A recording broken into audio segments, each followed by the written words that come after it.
was ya na mase na ma munyina chene ma kwaba ene eye fiada opepon bo so me de to so aduasa ba kon won fempe no ene na dio no enum eso ani e da otweda mpo basa ya dom na se general ne ya sha se ene ene de wie ene eye 31st obebeka se ene 31th January 2025 ya da basa ya dom na se ye de aso enti minjiri se wa waketu aba na aba wa wo so de mba ye nam kwanso bo ensama ho da ya bobo no mai mu ne edi hwe ne edi ti anope ya tena se ye so se no apabre mu akan ka se ye wa KFM ka samfoni so ya da basa ya dom na se wa gibre na da je na wa kan ho na anope ya no wo ebehia se wo hwe mi wo fie kwankwani ase offices ene baby bia e wo ka samfoni so a me da se wa gibre na da je abefo adaroma no oko KFM TV GH eno e Facebook na me pa cho like mame for comment to wo so na obi nso nsan to me enka afa YouTube nso no eno so KFM TV GH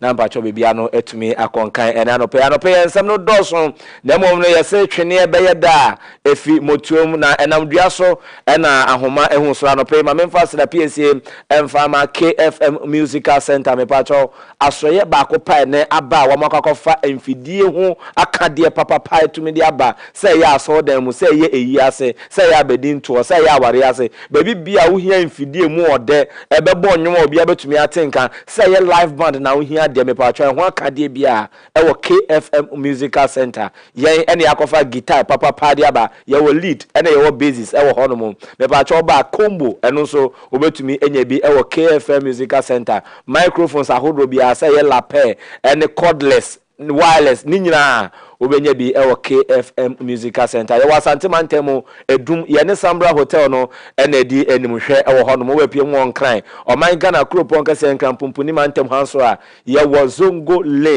Zongo Lewo ye wo Benjilo abro sign ene Children Hospital ene di enhwani mu ntino bibia ohia bia sa wo pentwe de bibia lighting system bibia KFM Musical Center bra na beka ne ope ne emfama ebo no so de edafam fofofo pa frey 0244941047 0244941047 afema ase the PSA confirma talent microfinance kakrabia ba kwa ba ede ena ye ha no adwendwen sika be na wo hia ede de udwuma me pa cho bra talent microfinance na ye ma obi epia mantemu be hu ye fra mantemu emfimfim mantemu asante mantemu ni mantemu ahodo aka ni nyina ya dwoso ene ya tena kase ewo enkran adabraka dance bar circle enkran adabraka dance bar circle eho na be hu talent microfinance ya tena kase no obra ne ma obosen se ya nkran se ya ekuokuo se ya asori se ya dwumekuo moba ya no betena se na ya ye hye kama ayi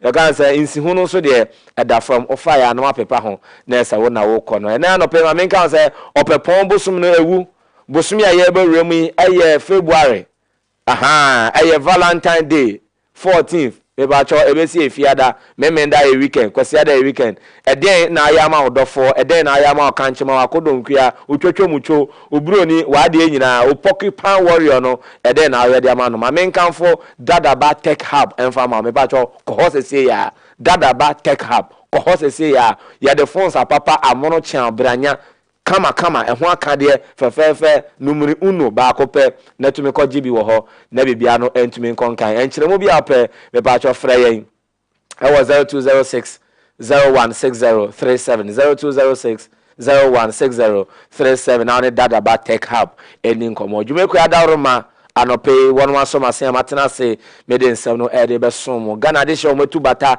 kope bia be di ewo nkro beti se motroponyo Los Gos Birmingham City Afghanistan Pakistan Uzbekistan Finland England Finland Argentina Botswana China Elmina na afi choko anope wom nyina womenya kase no bi etie asan hwe na yenko ensem na be di mo akotin bi ne Ghana mampeni His Excellency John Dramani Mahama pa bedwaku a wono mo kotena se ma amamna ye di bu o man Ghana afi hankro de okomienu no wono mo enkoye nsakra fambre etasom a na yetumi agye atom dia ye adwuma na wo ensan foforo mu enra vetting committee na se e wom na hye fie mentime ho ase ebra e onwanyamfo kugyeto abra kwa ne minta kando be pie mu honomo e ba ne sen enkyeremu ewo eye kase no na no pe wa adwadie ensemu eye Ghana gold no me no ka se wo matumi a reserve eye 50% ohamu nchechemu eye duonu ewo afi ba ko ntem eno betumi aboa eme yesika sem etumi akọ enkwan pa na yenyina beka ya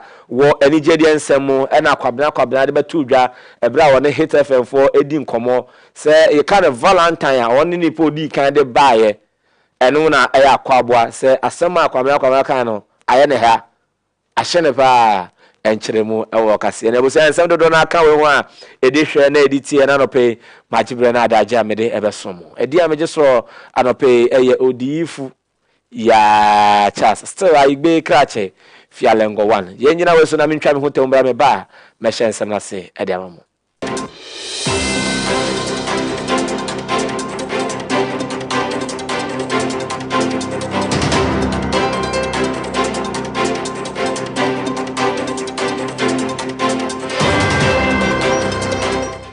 afi yenje brene adaje na nsem no yen hya se ntumi enfama mu na eno ade na sane yenyina nim se mampani apa so afo a wo mo ekoda aso ya hodo na o man ka ne mu anom na eno na dwumedie no so esan to aso e wo na hye bedwefie na ahya se no Owura Rashid Purple wo no ene wodi kan ekoye wo no kototo na no eba bibia atumi ekonkan saso ena eye Muhammad Mutala wo no so ekoye eno akire ena onimonyamfo Sam na Ete George wo no so betena ase enti ne yenim so ne aka eye Owura Kofi Adams ono won so betena ase wonu wie ya pa yehu yanse eye onimonyamfo Samuel Okugyeto abra kwa no tom na hyebedwane so afa ya boni din so ono nkwohwe amano ne ensem so aba na afa onimonyamfo minta kando kwabena ono so abetena ase dwabo so na hyebedwane no ono so ne aboni din se asoyam no mo hwe ya pomude ensem so wonu so emra na abedwafo no tena ase no motototo kan ya so afa do mabre ebenimfo wremu a pekim womotiko kumomadwa oh na dom kuma na hyase ya bre ye nto aso edom kase se mo boa aha ne ha ya betwe ne tan mu se yesi he ni ya be ye bibia ene kofa mentime ho ase ba ya me no ka se no ene ye enkunwa se ye ne akade ene mo se na ebra juwede ne ukoso no bo se onmonyamfo Roxen Dafia Mekpo Nelson na oginemu afanyoma kan anodom pre Jerry Ahmed wo mu nyina na ne ekoso ni esan so bi si chudo matoa ka akum ye gire ni eni ye nkonkwohwe ne esi ye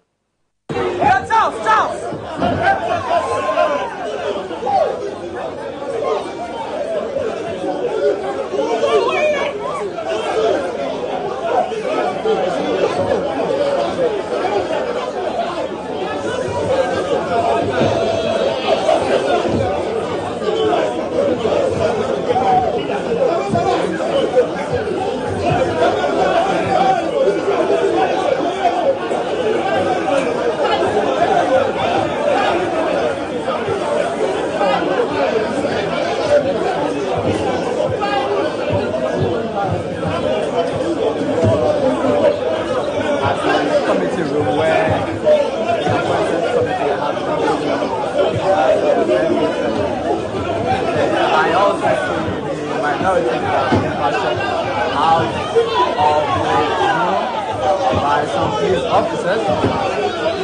While that is ongoing, the other members of the committee pushing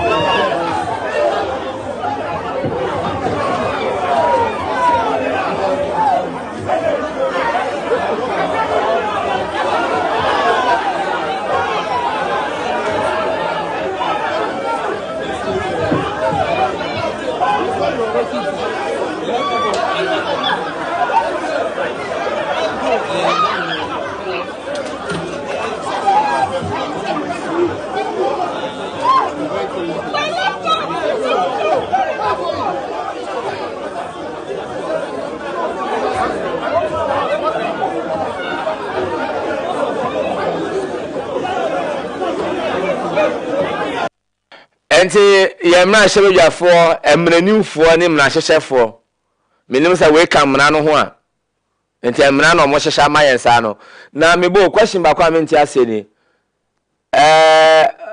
menim say Jerry Ahmed Shaib we jagba we mra shebe dwani oye mranim ni lawyer na lawyer say ni handle case after wadane ne ho boxer blow my eno peja nkunwa sa e be di o na asem we no ho akoye se bisipa ne konwa ha ba no ye tase ne banyansafo mu so wango kan ya na wo de ebra Ahmed Ibrahim na ayi Michael Ochirbefi New Drabin South mra shebe dwani ono no omu nyina committee no wo mu nka ho after de ehu ne efi ye kwansin wo mu nyina omu aba kike usa menuza so omu no mo ye reserve bench bloomer and killers of na elon bae na was Ahmed Jerry epeja table no eno anso no ma ene microphone so omu te ho na wono mu edi nkomo na wemia yes honorable who take care of you also my wife feed me Oma say nyina mo me ngongo hwe no so e bra wo nyina mo sore koye no ni esi echire etumi kokotwa ye no I know what I'm doing. We will work for years.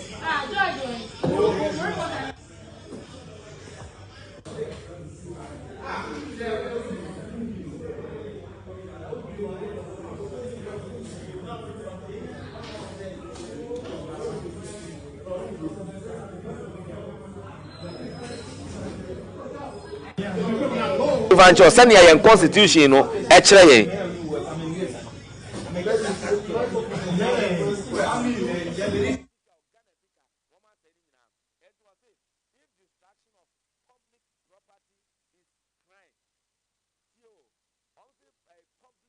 property if you distract it bonny if it is a crime. So what Jerry Ahmed did, what the minority did, or what the MPs did, you know, and you know say tiamina and inform court or say that. So if it is a crime, they must be first arrested and be handed over to the AG and be prosecuted accordingly. And they say MPs here omo yes here omo sell omo japade omo sika and omo sell no causing financial loss to the state, you know. Yeah, anything. I don't pay attention where your news. And you know, ebusia ye Ghana japade taxpayers money no. Scanner who could toy a light no matter. O tua nsuo no matter. O fo trotro no matter. O ko toy aduane no matter no. A omo da akoto niam ma mrahyebeduafo emranimfo emrahyehefo lawmakers no. Eno ma say no mo wie to say na binum kra no tea, coffee. Eno ma jegu table no so saa. Ghana democracy kebi mamin kebi. Wow. Anyway, one nkrofo na moto aba ma omo so mo nkwa emra hye yefie no adwuma no mo ya ma mo no they are working ti ni ekosi no na ni nyina ekire no ya nti ase enti ensentwefo twen ben eye afutum na hye bedwani wono na edom kuma ba no de ni wo na hye bedwafie eye onwonyamfo Alexander Afenyo Marken edem as honorable na we no e ba ne say anyebia no yes mo matoto nkrofo no obetumi aye ma enchire wasa ne amu ye ne say action film o say drama o ye nti ase kire mu na enchire mo onwonyamfo Alexander Afenyo Marken edem aye ni.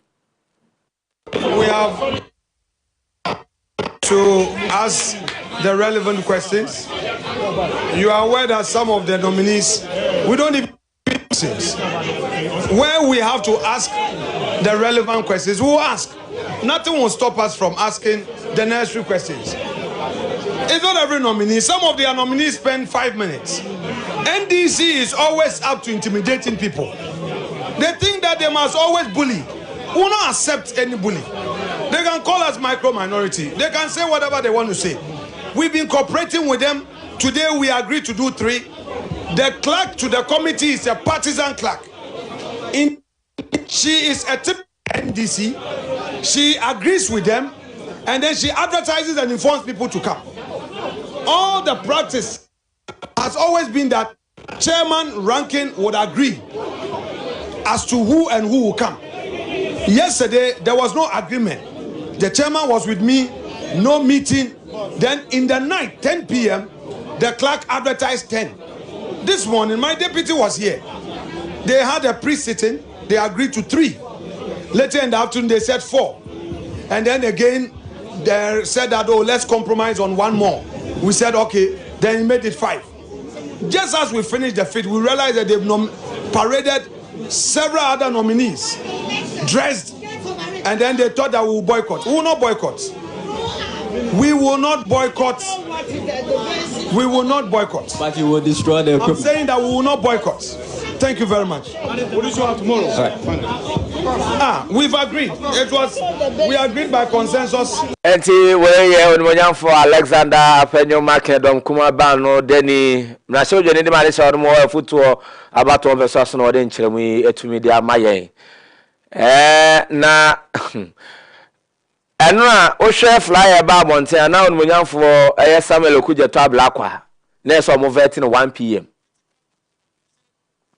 And then no say joy ye hu adwuma anwumre no ye bepe political science lectures na enu modi nkomo vetting no question ben and say e na vetting committee no e na esi omani so what's their core motive and person mo achieve say nominees ni ba because frankly speaking no social media baby be am for questions ni bia na ye say Alexander Apenyo Makin bi say no mo kekan say anya bia na we no as a or cross examination like seriously and the document be na kan and now okay fine Nigeria man for so be say ankoma money din so me nominee so inga sa questions ni nya no mu ko bisa no enti sa nkrofo no ya ade ni tie omo those years mo akotwetwa on Facebook and the document read and the document read and anka mampeni his excellency John Dramani Mahama money di man nomination so enti nka hina mu ko hia no e bisa sa question no.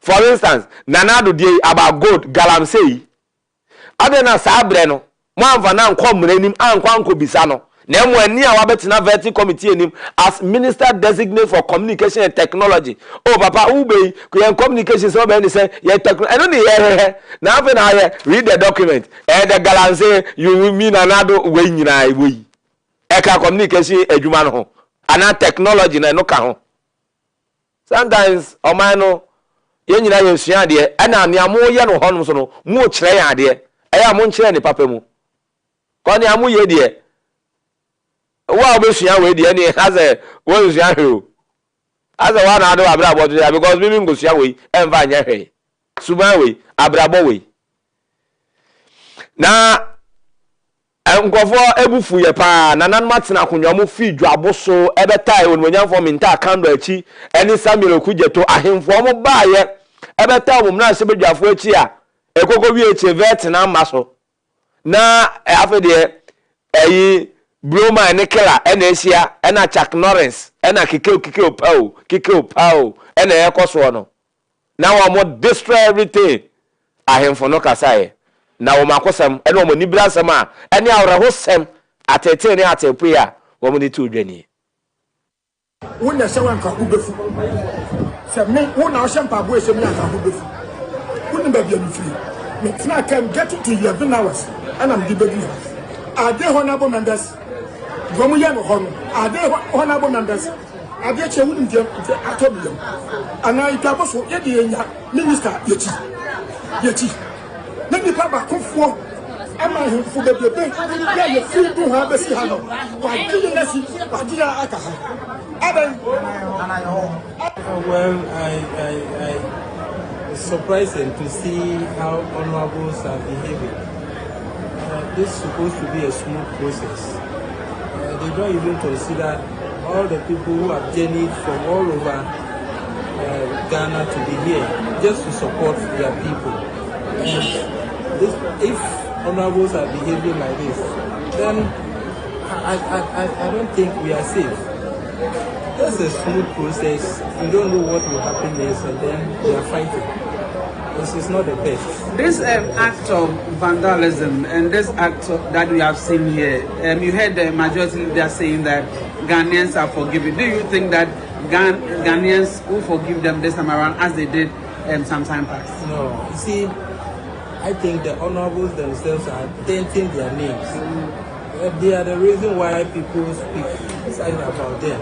Because honorable is supposed to carry weight. Why should honorables be fighting in front of It's not the best. It's not the best. Can you mention your full name for us? Toby Kosi, Nebo, the 6th, Mankalo of Moko Traditional Area. Thank you. And yet, a friend and I are Jabin Tosin was a Hidatano. And see, when my hand for being one more bass on Metai or National Fuechi, na Coco VH, Vetino, Echo Dane something which is there now. Maybe one question maybe say near. Sorry for you, one more call back. And no more die. One more die, why the bomb hooker? Because it was a move in your nose or your above vetting, near Sanko, a return journey. Woman got so more, but damn, I dear. They say, Madame, I dear, so more damn, I dear, and your move ready. Young be jolly. You crowd be on fast show, a be on fast spray, one for kitchen, Missy Kitchery, I did the support, one for tower, one for hay. And they say about Sokoda Hotel, why the boss Akano. So you see what you are doing, and you see what is happening. They say why and our boss Akano. So these are the lawmakers. I'm running for name, reckoning for name, Nashesha for no, and Mran or Moshe Maya. No, now I enter and some so now when we also video with child back a sana, compo crab in ye. A baby actually near for say a baby of it. Government very His Excellency John Dramani Mahama, Watia Bejoku, our more quatanase. Na one more share a yen sakaye, atwa adwene. Ebana mamra yedi bo man Ghana fia hankro de okromi enu na. Say betumi aboada bebiano afa ne ntuma pa e de fa na Bejoku no, won John Trafo Penny and as a teaching ono e be da Bejoku na no e professor e Kwesi Prempe wono e na chairman.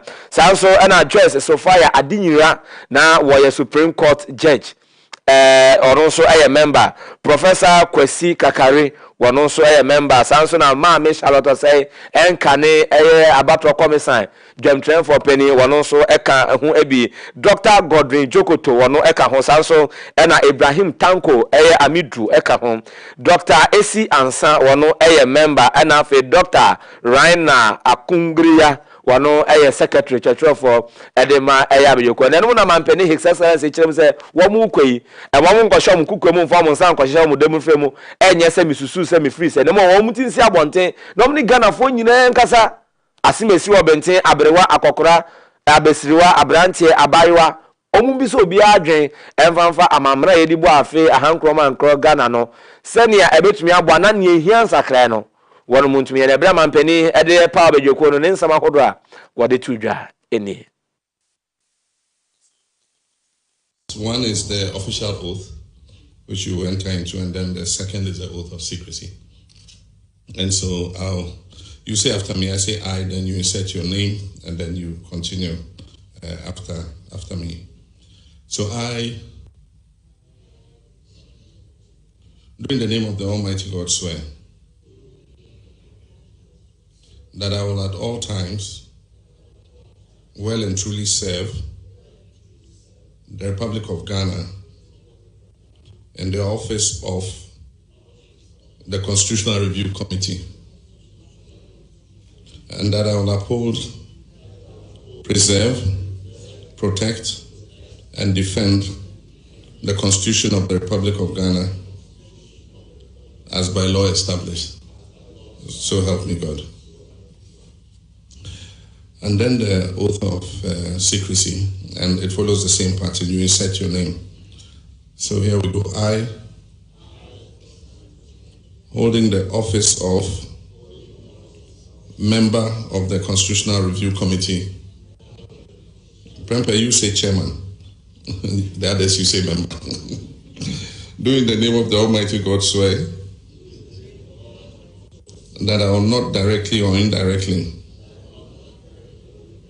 communicate or reveal to any person any matter which shall be brought under my consideration or shall come to my knowledge in the discharge of my official duties, except as may be required. Anyway, and some Ghana penny His Excellency John Dramani Mahama was also added to Ja and I don't pay any editor. And I know actually and chairman and answer John Trevor Penny no and a committee no Cocodano or Tim say or Washerman Penny Ebopa, Bosha more day, Pampin said Trengono. wɔn kɔyɛ adwuma ɛho teɛ adwuma ɛyɛ kama adwuma ɛde animuonyam hyɛ ɛde bɛbrɛ ɔman Ghana ɛne ɔno mampani His Excellency John Dramani Mahama. Professor Kwesi Prempeh nsɛm ɔde to dwani. Able to tell the world which issues are the most important or urgent. But I think, like His Excellency the President mentioned, this process has been going on for some time. It was initiated the first time in 2010. It's taken over, another almost a decade and a half for us to return to it with some sense of urgency. So we will actually be getting to work almost immediately. We have a very short window of 6 months. And I think once we begin the process, then we will identify what it is that we must focus on. We cannot review the entire Constitution letter by letter. My sense of the nature of our job is a problem-solving assignment. So we are trying to solve certain problems that we have experienced with our governance and asking to what extent is the problem coming from the Constitution, or to what extent might the Constitution, even if it's not the source of the problem, offer.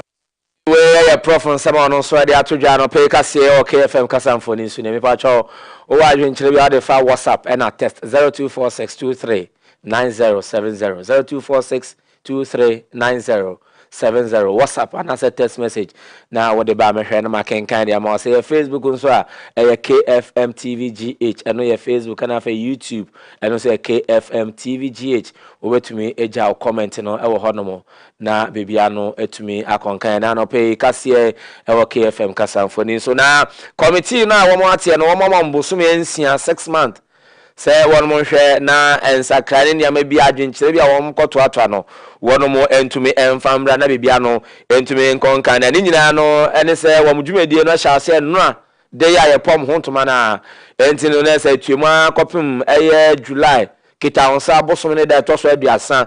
Na so multimedium report to me the air bar until no and some penny John Dramani Mahama what they share abedjoko na sana one more a job cra and na a day na crack mom and a man penny His Excellency John Dramani Mahama actually say sa abedjoko ya watie no we no o my Ghana nti na wate enya amanyokuo bia enye sa amanyokuo anasa amanyokuo bi ekonya so mfaso na mom say de mfaso de e de bebre o my Ghana your mining interest namo enye political interest eno nti na constitutional review committee no one more to me ate na eno so nsema His Excellency Bole Bambo de share John Dramani Mahama one also oditudwa eni you is critical.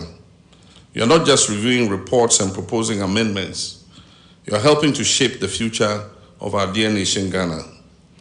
Your mandate is to carefully examine past recommendations, identify necessary changes, and create a clear roadmap that will finally lead to meaningful constitutional amendments.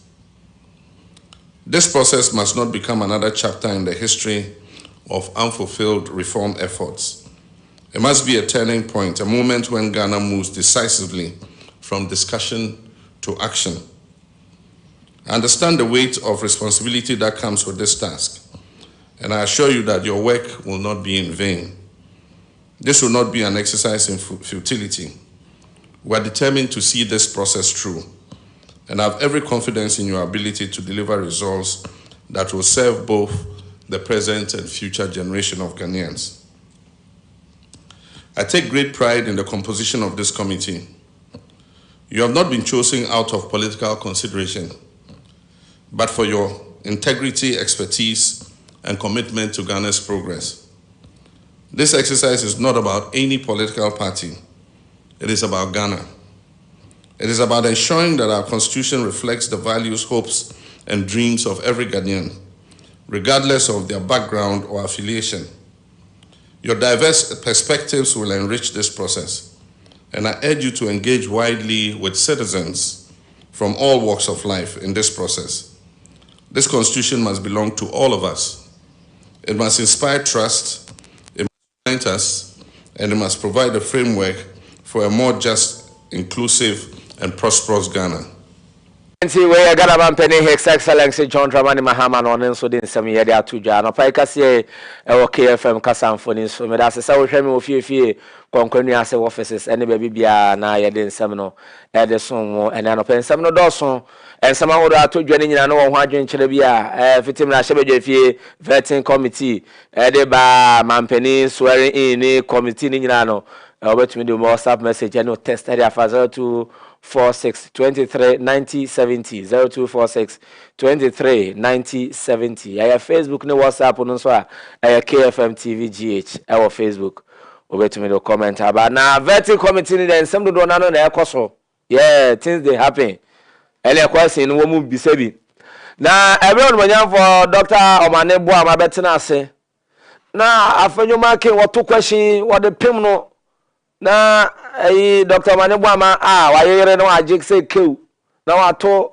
na wahem na wagye pew na eno na manfo anti asom say honorable and na on doc edi ni nyonyo sa no so we kura de odi man etufo bo no odi ni nam ani saa won beso wo bedom sokọ won beso be wura under the wagon na anko wura ho anka ne besi no enye bete wo chem say as ebra no wo to asem no edi ma wane bo ama no se ne wo yi nsem na no no ono afanyo make nani anye ho nani anso abele kokko wie kira ase we tu nani e de si eyo ono amanyoku ye MPP party no we tu nani esisusu say ene we tu nani esisusu de me no ye be chi ayam ene ne be ewo ene okọ fanse mi saba wa ko oha ene edu 110% ene wo yese wo de ma no wo se nka ono a echire no wo hu no mobo na enchire mo na Alexander Afanyomake wo de ma ye ni good friend. I respect him. Our side respect him. When he came in, my first posture was like, he's going to defense ministry. We don't need to go dig. Let's manage him 30 minutes, let him go. But he did something very unpleasant. First 2 questions, then he started hitting below belt, like the EC thing. I didn't like the way he went after the EC, describing them in very unprintable words, and then concluded by saying that Jemensa is his friend. I said, really? Then I took a deep breath. I followed him in his answer, and then unfortunately for him, behind him, people were celebrating him that, oh, he's hit them hard.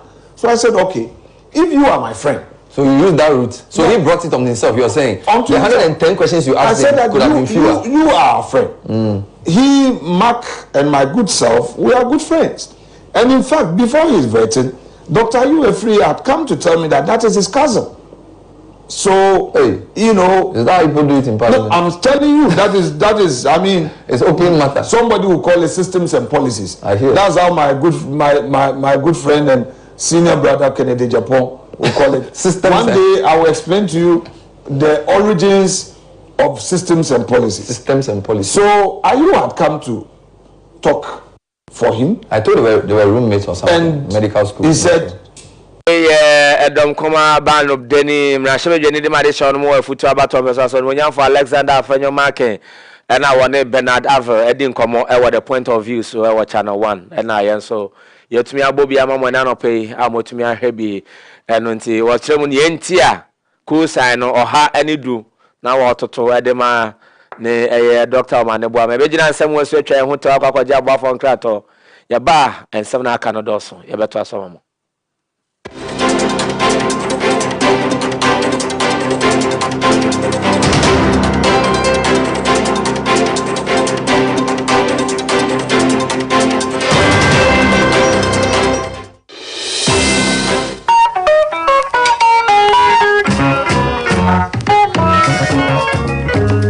Yakase kuyadwuma eka mahodo no afa pem ho a wo man Ghana so enkan afia hankron fie de watwi enumu na mpani ye se ye bebo akuafo aba so e wo man Ghana mu ha enne kuani wasetrem etesei farini asetrem etesei na wonu a enye mwanso asetrem etesei aso wonim se ye wo foto a aban no eboto ho se de be ya wo benya na wodi abo pie adwuma no ho ebra wenti ena abehia me ewe apiafo pampa so wadwuma die so no ye de agri news no ebebrew ema ebo won ho modene ewe ye pie adwuma yi mu me kire women in agri business.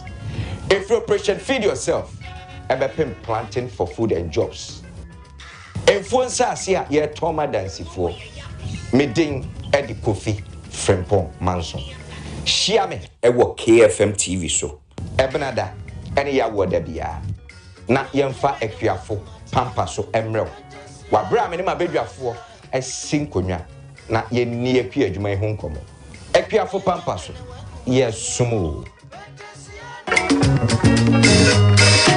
Messi, oya daba na wako mati.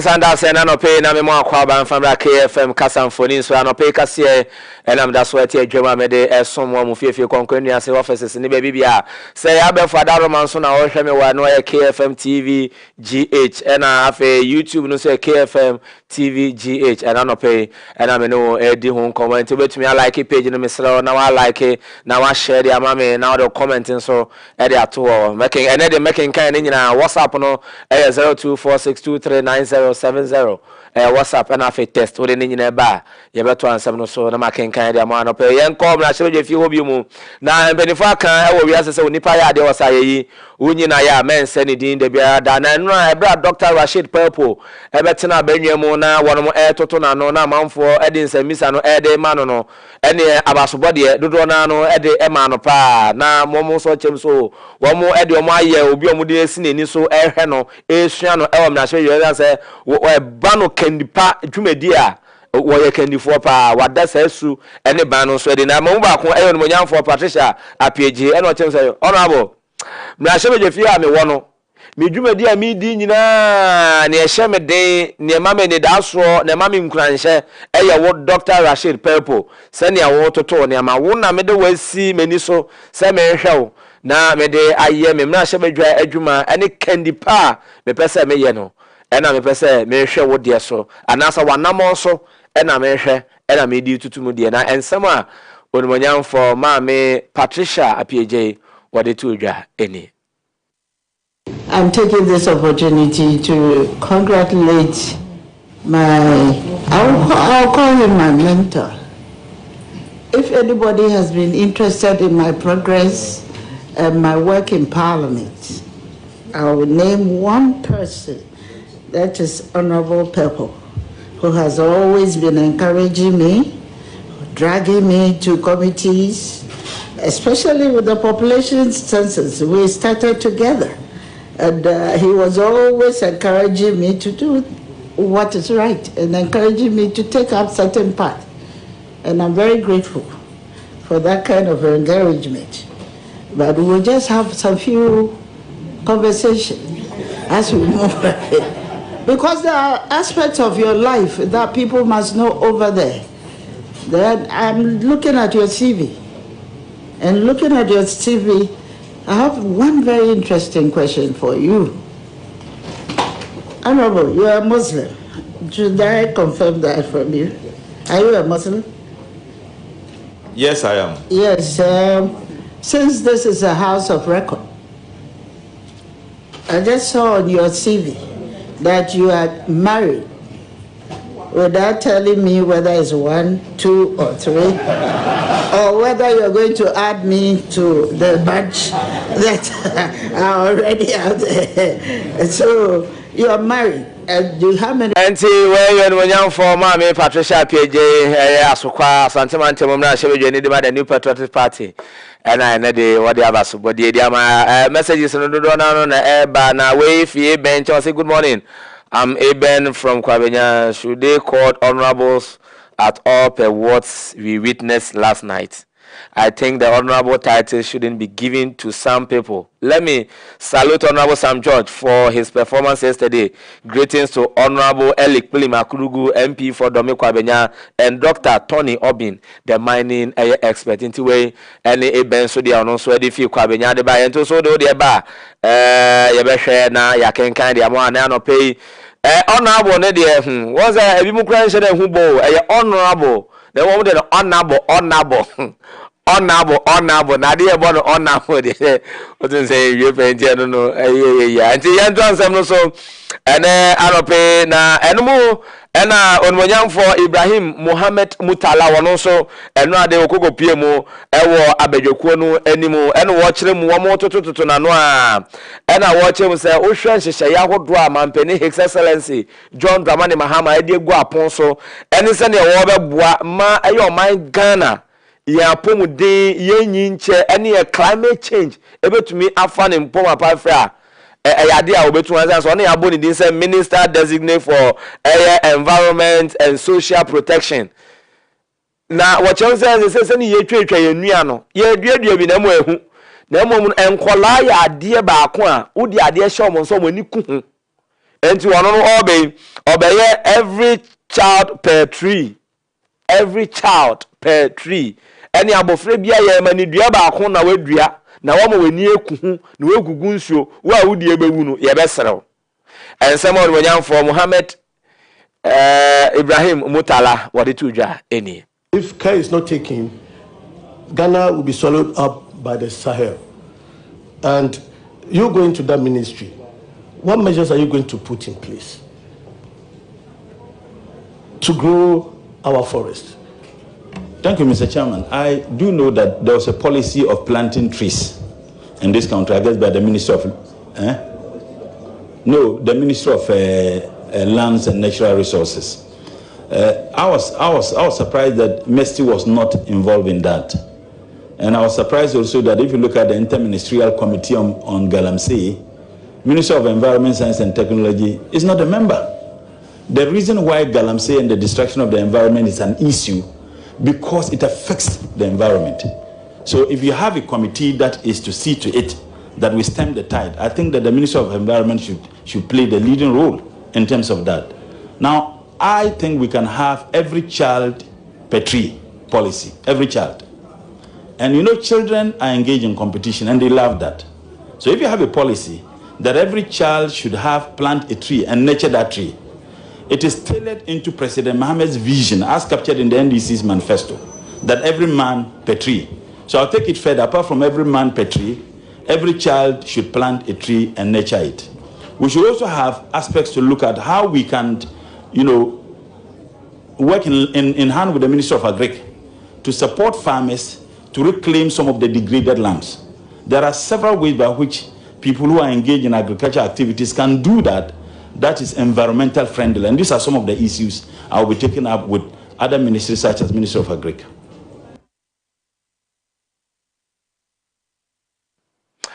And where we are for Mutala Mohammed Yaboni Din so no na ehwe events empeswa ne mantemu ne ya obade abobre esro no ene wode sansam edu ebusia ebere no kwanti enya we so ntwan ho to ye bai be ka ko wie kase no woni gedi ensam e de amamo.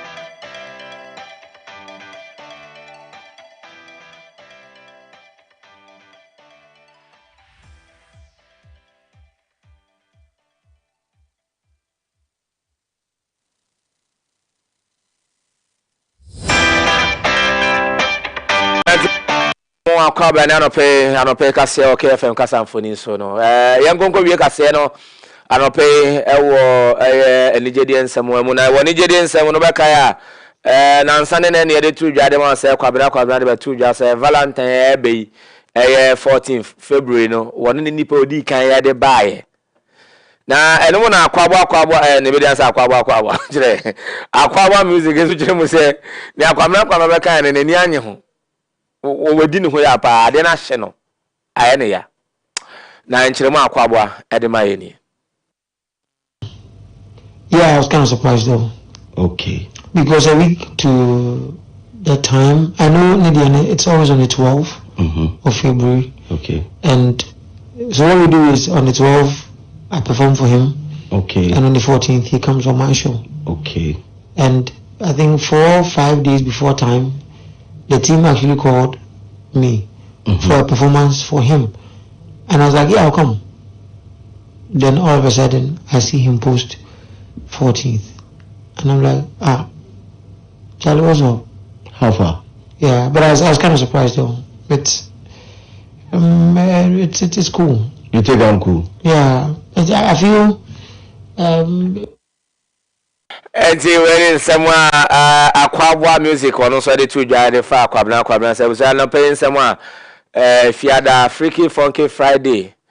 Ya boa ni nyina no e be som no ye de be si sane atie bia na e Father Frank be fried 5 fresh fishes e de amade 5 French friends from France and I no pay some no ne di mu akotin bia ne man pani His Excellency John Dramani Mahama wa pa bedwe kwa wo no mo koye hwehwemu e de afa ya mamna ye di bo man Ghana afia hankro de okromie no eho na nra de ewom na hyebedwe fie vetin ase na mentene wo ase entokwache ne ba ye kokobie ekire na enkonwa ne apon nyina wonum asese di nyina ewom na hyebedwe fie woni gedi ensemo akwaba music se ne ne anye ho se kwabna se wono na Valentine odi kan ade ba no pe ma me fa se da PSA fa ma talent microfinance ka kra bia ba kon pa ba wonu me gba nkran abusua ekueku sorry nya na wo mudwumade atumi akobra na yema obosia ensimu da fa mo fire na apepa ho na akọ na bibia atumi akọ kan KFM Musical Center enwum ho to aka de bia de wo ba ha ma obetumi enya bi e wo KFM Musical Center asante mantemu ye wo edum ye ne Sambra Hotel no ene de anim hwe enkan ye wo Banjilo abro san a eno ene Children Hospital de hwe ni mo wo Zongo Lane no obehu ya 0244941047 0244941047 ani ye ending komo na no pesa so ena dada ba tech hub ekire mu say Valentine ba wo special packages kama say earphones accessories eni niam ahodo bi aka niam de bebiri ara begu ho nti de tutu anamo bra na bra dada ba tech hub ye wo connection ye betakwa bebi omulodu bases na wo de fa woni krotwa mansa na hwentia we esa ntem no behu ade na wo hu awo ni abo jama odofo otwotwo muncho o sweetheart ene o hema obehu ni abatode amano open nkyere mu bia 0206 016037 0206 016037 na bibia ntumi ngoga no pay ma mefa sra PSA emfama Richard Strawberry wono ena ogina camera rechi no echenchin bibia ema bia tumi konka Bridget assistant no na bibi ono ye PE special assistant na bibi atumi ekonkan ene sound Lizzy ene ye sound emaye otena echinchin fidie no mfruma ma bibia no eye succulent de sanso ena eye Patrick ono ene social media no woto ye epete wo se na kwani eto obro pete wo na asase so edi ena woye graphics emaye na bibia no etumi ekonkan editor on duty eye Emmanuel Boaten oboyima wono ena nsem no or editing na be to me kind the extraordinary the indefatigable producer on duty and the oshisha nsem nya dem ayen Joylinda odemeka entimi sorry ya me call kwaji we special car one farm I mean so ameba Arabeka. The show and the news was proudly produced and the executive producer general manager Terry Debra wono ena nsem nyina watai chire ene anope me sorry so say na Friday ino kofi adade for beba anaye enwumre wehu enwumre in the evening all right enti abuso ya me see aba munyina mo ne hwe eni tia ye gimenya do Odiyifo Yaw chas so I be catch Jalemo 1 and tia so me mamu happy 31st January ending month bye bye